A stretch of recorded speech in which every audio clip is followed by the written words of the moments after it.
Magandang araw po sa lahat. Huwag nating kalimutan na ang Panginoon ay nakatingin lang sa atin araw-araw. Kasi sabi niya dito sa Psalms chapter 53, verse 2, God looks down from heaven upon the children of men to see if there are any who understand, who seek God. Mga taong naghahanap sa Panginoon. Alam niyo guys, kailangan nating maniwala sa word na ito dahil sabi talaga ito ng Psalms chapter 53, verse 2. At alam niyo ba, ang Panginoon mismo ang nagsasabi na talagang nakikita niya lahat.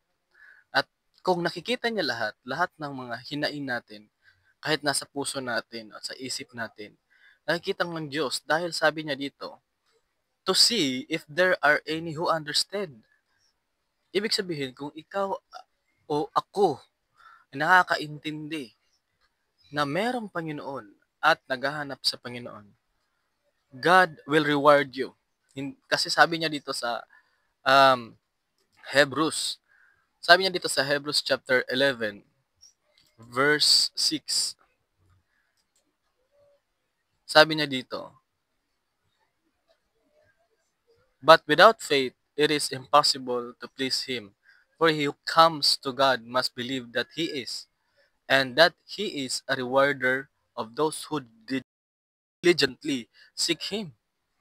Meron talagang reward guys sa mga taong hinahanap yung Panginoon. Kaya let us pray that our heart and mind, our soul, spirit, always longing the presence of God every day. Hindi man tayo perfect. Yes, we are not because there are many temptations and entertainment in our lives here in this world. But guys, lahat ng ating gagawin, acknowledge God and let us offer whatever we do, kahit anong gagawin natin, ipapasa Diyos natin yan. At sasamahan tayo ng Diyos because God is looking upon this world and watching those people who seeking Him. God bless everyone.